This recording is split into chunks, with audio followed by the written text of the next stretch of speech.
I'm not bad, thanks. Look, I feel like even me just getting you here is a bit special. Why? Because you're Mr. Busy. You're everywhere. I don't even know what country you're in, where you are in the UK. You're everywhere right now. But today's actually my day off. But thanks for bringing me in on my day off. And you're going to go and see Mr. McGuigan later. So this is your day off. Yeah, so day off generally consists of a bit of work here and there. So it's not really a day off. It's still work, but not crazy work. Yeah. We try and kind of balance out the days off with myself and the team. But I could only really go in to see...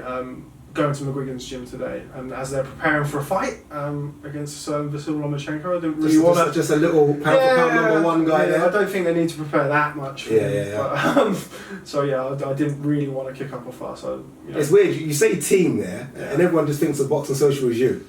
We just think of it as you, Rob. No one, I mean, don't get me wrong, I feel bad for the other interviewer. Everyone just thinks it's Rob. If Rob's not interviewing, we're not tuning in. That's how it's like. No, you have to tune in. No, tune in, guys, tune in. No, because we get this sometimes, and people will say sometimes. Obviously, with how busy the scheduling can be, sometimes you get Warren and Matchroom, etc., put like stuff on the same day, so you can't always be everywhere. But I mean, everybody who works for us, Andy, for example, who's been doing a lot of the interviewing lately, been doing very well. Very well. You know, they wouldn't be there if they weren't capable of doing it. And they are capable. 100%. Yeah, very capable. I mean, it's flattering that people do say stuff like that, but it's everybody's very capable. It's a bit like Coogan to James back in the day. James was good, but everyone wanted Coogan. Everyone wanted Coogan. Coogie Bear, says it. Well, as I say, it's a compliment in a lot of ways, but I do feel for them because everybody has to start somewhere, and they are very good as well. How difficult is it for you? Because I always wonder every time I do my videos, Hatman does his videos, or even Sporting Icons, it's easy. We rant at the camera. We have no one almost to go against. You have to interview some of these boxers and promoters and managers. How difficult is it to interview them when things like drug tests happen and failed fights happen and Saudi Arabia happens? I think it can depend really on who you're interviewing. For one, is a big factor. How that person responds to criticism, how that person responds to being pressed in certain ways. I mean, there are people out there. I mean, Eddie Hearn, classic example, or certainly the most prominent example of somebody who will really speak about anything. Doesn't care, does he? Yeah, Eddie, silver tongue, and he can really talk his way out of anything. Yeah, he is the not necessarily best car salesman ever. Yeah, but he can talk about anything, and he invites that and he welcomes that, which is fantastic. Some people aren't like that. Yeah, and don't mention any names. No, but it goes down to anything. I mean, like, you probably have two friends who are polar opposites. Absolutely. If you found out something about one of them, or if you found out something about something that directly involved them, you wouldn't speak to friend A exactly the same way as you speak to friend B, because friend B is a bit more volatile. Friend A, and you know as well. Yeah, you sense who can handle the stuff. Yeah, exactly. But I think, from my point of view, everything should be fair game as long as if you're asking for the right reasons, which I like to think I do a lot of the time, if not all the time, from a point of, okay, the fans want to know this, what is your thoughts on it? Generally speaking, people will answer. If you go in there and you're trying to make somebody look bad and they pick that up straight away, then just like you would in any other walk of life, you're not going to be happy. If somebody coming up to you and says, Ade, people are talking about this, I'd just like to get your opinion and your blah, blah, blah, I'm sure you'd be a lot more welcoming than somebody come and say, Ade, you've done this, you've done that, and so I think you have to know not your audience, but know your subject, I guess, probably. But try not to shy away from the difficult questions. But like there are people tweet about it all the time about boxing interviewers almost being arse lickers. I've seen the tweets. You saw that one picture of the bum. Ben Frugi put it out, who's a good friend of mine, who's not an arse licker, but somehow I think somebody edited it and put loads of photos. I don't think your face was on there. No, but this is probably the most I've been on camera my whole time on boxing, other than the podcast, Shout Out podcast, back soon. I don't know. I think you guys are in difficult positions. Because I mean, let's be frank. That a lot of people do wield the access card, and when you do this full time, which is what I do, and certain other people do in the industry, you do have to be mindful of that. And it sometimes, is the juice worth the squeeze, so to speak? I fully understand. Is me upsetting this person worth the gratification or Of not being able to interview them again and nothing. Yeah. People want to know the answers to the questions, and often you are the lamb to the slaughter in that regard, because if you ask people the questions that certainly some sections of fans want to know, you risk pissing the person off who you're asking the question. Yeah. And if you don't ask it, you risk pissing off the people who want to know the answers to the question. So I think you have to find a balance. I don't think you can really be gung-ho all the time. I've seen some American channels which are like, whoa. I actually find them a bit disrespectful. Yeah, I think that's ridiculous. There's some of them I'm like, he's giving you an interview. Yeah, like puts money on the table. And I know plenty of people who would just say, no, fuck off, mate. I'm not doing an interview. Yeah. And rightly so, because again, it comes back to, are you there asking questions because you want to know the answer and you're doing it on behalf of people who want to know specific details of something?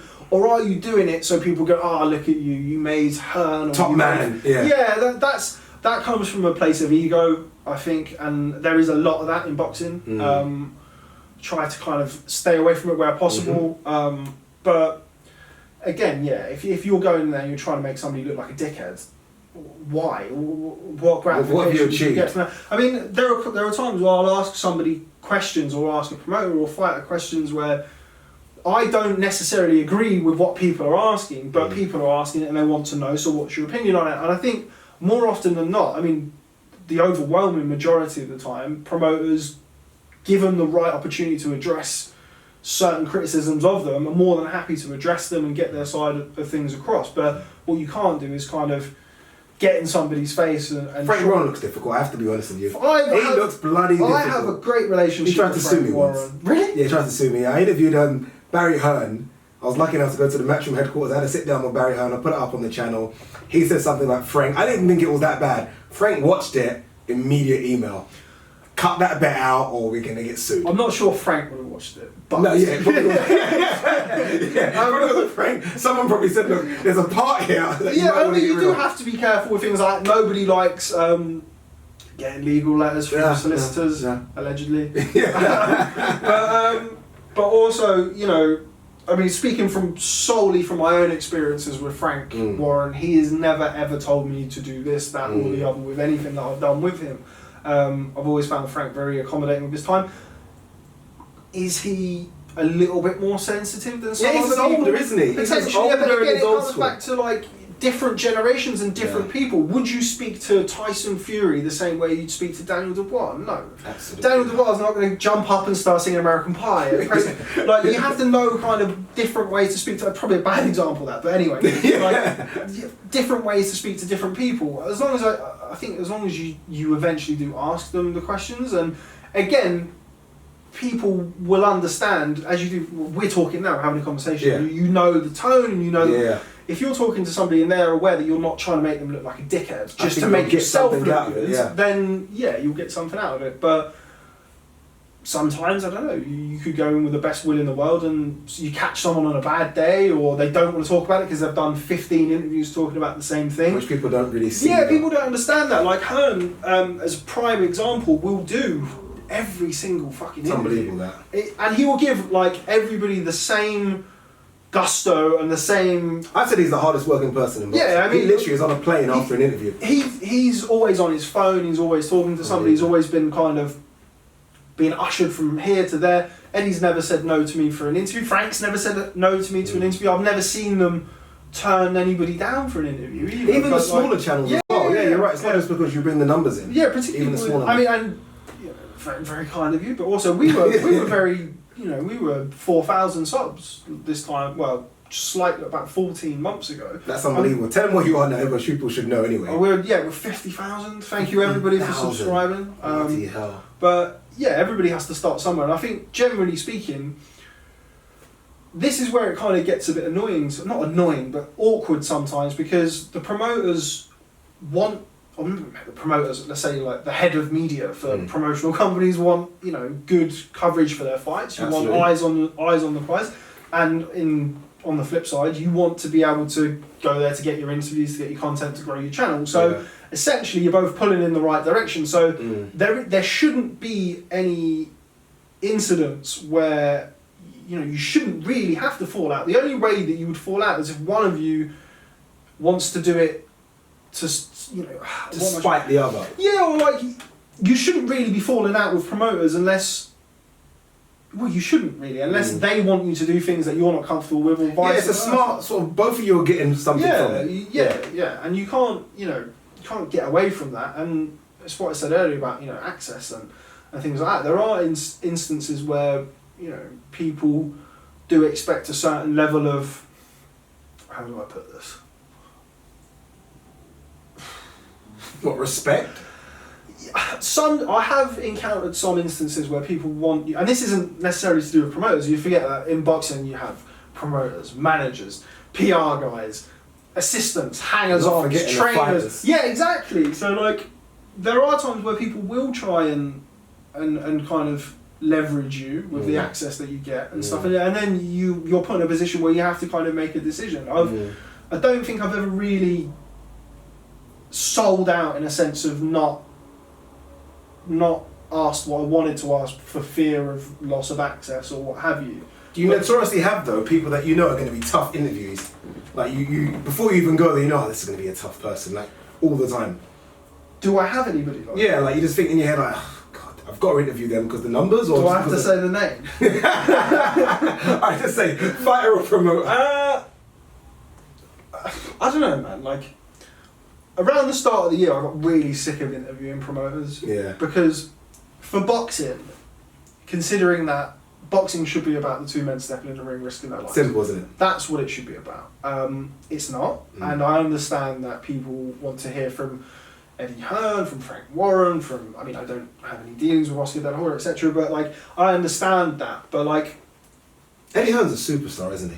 Yeah, he's like, he's probably one of the biggest names. He is by far, yeah. Yeah, but people will often judge an interview or an interviewer on how they interview promoters. Sometimes I feel like that carries more weight with some people than day-to-day interviews with fighters, which I think is wrong. I think there's an undue pressure. I think sometimes this is something I've spoken to Coogan about and other people about, where if you're interviewing a promoter, you feel under more pressure to ask certain things than you would do with a fighter.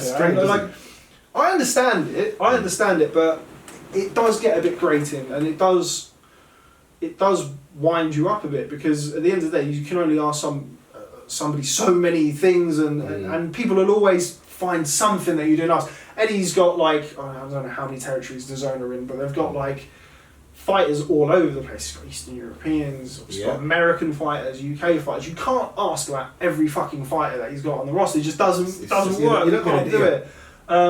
Or there'll be a follow-up question that you missed, and sometimes the question. Do you look at the comments on your YouTube channel? Yeah, sometimes and get like, no. Why didn't you ask that? I'm like, well, fucking, I couldn't remember. Not anymore, but sometimes it does. YouTube and generally social media is not a fucking nice place to. Dude, I'm not joking. It can fucking destroy you.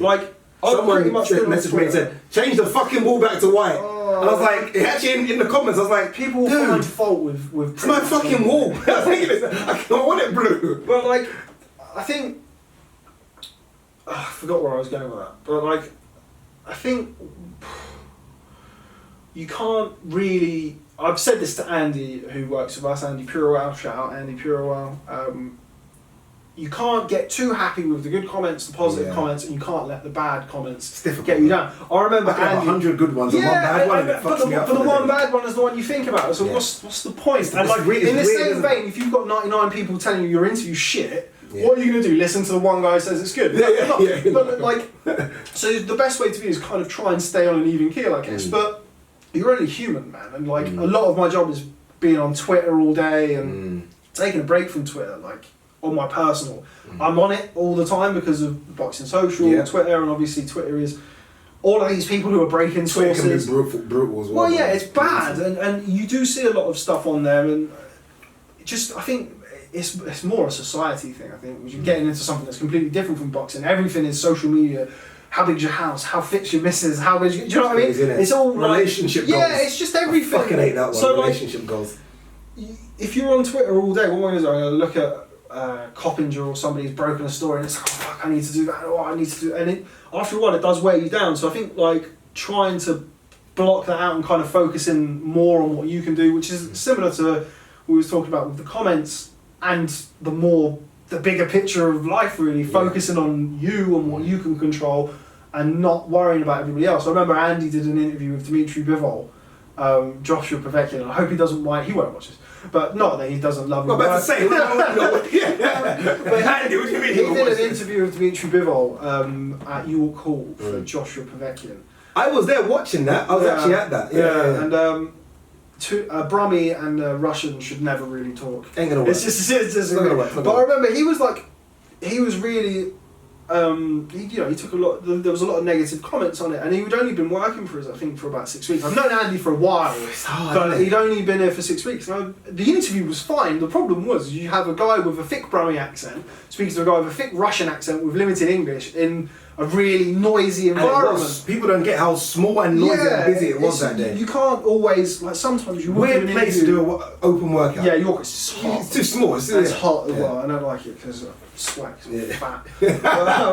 but I remember saying to Andy, like, I'm just very silly. Please stop. I remember saying to Andy, like, the interview was fine. If it was, two English people talking and that was the content, I think it would have been okay. But I think because that's lost in translation with him and with you, and then it's noisy and stuff. But that's just one example of, don't worry about that. Like, think about the next interview. Don't worry about that. It's done now. It's up. It's out. And people might not like it, but the next one. But it's difficult. You can't, as much as I kind of know that's the way to think about things and not to get too caught up on social media, and you're only human. Do you not pay attention, or obviously you pay attention, I know you will, but do you care so much when you see likes and dislikes? How much does that affect your day? With regards to YouTube videos, I think a lot of that will depend on who you're interviewing That's and what true, you're interviewing them about. Like, I guess mine's different because mine's just me talking, Yeah, but again, that will your likes to dislikes will probably come down to what subject you're talking about, whether people